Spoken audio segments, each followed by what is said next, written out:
Sahabat-sahabat semua, hal ketiga bagaimana meningkatkan sistem imun dari aspek kolbiah adalah tilawah. Banyak sekali riset di sini yang telah dilakukan di berbagai belahan dunia yang mengatakan dan membuktikan bahwa ternyata tilawah itu sangat berperan pada aspek hati ataupun aspek pikiran ataupun bahkan daya ingat.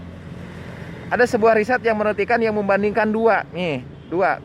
Satu disuruh membaca buku cerita yang paling dia senangi, dan yang satu diberi bagaimana dia harus membaca Al-Quran. Ternyata setelah dilakukan membaca itu ya selama 2 jam, terjadi tingkat ketenangan yang lebih tinggi pada orang-orang yang membaca Al-Quran. Kemudian juga Al-Quran ternyata berpengaruh, baik orangnya ngerti ataupun tidak. Penelitian yang bagus dilakukan di ICU ya oleh para perawat. Ternyata hasilnya apa coba? Bagi mereka yang diperdengarkan murotal Al-Quran pada orang-orang yang tidak sadar, ternyata bisa meningkatkan perbaikan tanda-tanda vital. Dan banyak lagi penelitian-penelitian yang lain. Penelitian yang mungkin yang pernah saya ungkapkan adalah ternyata dengan banyaknya mendengarkan Al-Quran bisa meningkatkan kadar gelombang alfa yang ada di dalam otak.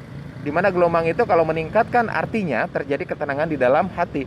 Nah, aspek ketenangan ini sangat penting dalam meningkatkan sistem imunitas di dalam tubuh sahabat-sahabat semua.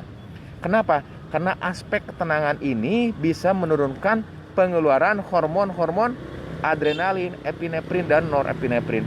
Bahkan sekaligus meningkatkan hormon beta endorfin, oksitosin, dan dopamin. Nah, ternyata hormon-hormon ini bisa mereduksi kadar stres. Ketika kadar stres direduksi, maka yang disebut dengan HPA, hipotalamus pituitary axis, yang mempengaruhi terhadap penurunan sistem imunitas ini akan direduksi. Artinya sahabat-sahabat semua, baik secara langsung ataupun tidak langsung, ternyata dengan tilawah ini bisa meningkatkan sistem imunitas kita. Mari kita mencoba tiap hari itu tilawah, baik mendengarkan atau diperdengarkan ataukah kita membaca. Jadikanlah tilawah atmosfer itu sebagai salah satu bagian dari hidup kita. Di klinik, di tempat kerja, kemudian di kamar, menjelang tidur, di mobil, dengarkanlah murotal Al-Quran sehingga itu menjadi atmosfer bagi kita semua.